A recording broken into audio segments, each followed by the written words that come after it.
तो दोस्तों, भारतीय अर्थव्यवस्था को लेकर एक बहुत ही बड़ी खबर निकल कर आ रही है और बताया जा रहा है कि अगले साल मार्च अप्रैल मंथ तक हम लोग जापान को पूरी तरह से पछाड़ते हुए उससे आगे निकल जाएंगे और उसके बाद हमारा अगला टारगेट बचेगा जर्मनी को सरपास करना। अब दरअसल इसी संदर्भ में बताया जा रहा है कि चूंकि भारतीय अर्थव्यवस्था दुनिया की सभी बड़ी जीडीपी में से सबसे ज्यादा तेजी से आगे बढ़ने वाली अर्थव्यवस्था बन चुकी है। लगातार हम लोग आंकड़े भी देखते जा रहे हैं।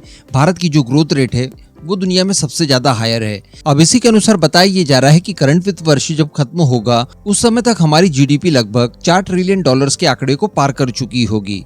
तो इसका मतलब अल्टीमेटली ये हो गया कि हम लोग जापान की जीडीपी को ऑलमोस्ट पछाड़ चुके होंगे इस दौरान, क्योंकि फिलहाल जीडीपी के आंकड़े जो अपडेट हुए हैं उनके अनुसार इस समय भारत की जो जीडीपी है वो $3.7 ट्रिलियन है और जापान की बात की जाए तो $4.1 ट्रिलियन है। अब भारत की जीडीपी ग्रोथ रेट की बात की जाए तो वो ऑलमोस्ट 7% तक पहुंच चुकी है। तो इस अनुसार हम लोग करंट वित्त वर्ष खत्म होने से पहले $4 ट्रिलियन के आंकड़े को पार कर जाएंगे। तो हर हाल में हम लोग जापान को पीछे छोड़ चुके होंगे।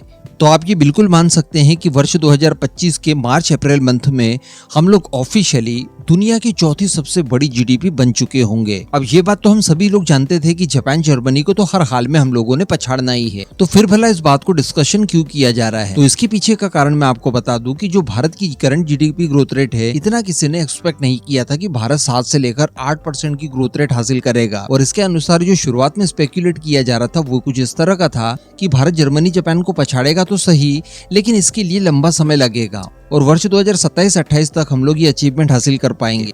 लेकिन इस बीच भारत काफी तेजी से बढ़ा और ये दोनों देश काफी तेजी से पिछड़ते जा रहे हैं। इसलिए जापान को तो हम लोग अगले साल की शुरुआत में ही यानी मार्च अप्रैल मंथ में ही पछाड़ चुके होंगे। उसके बाद बचेगा जर्मनी।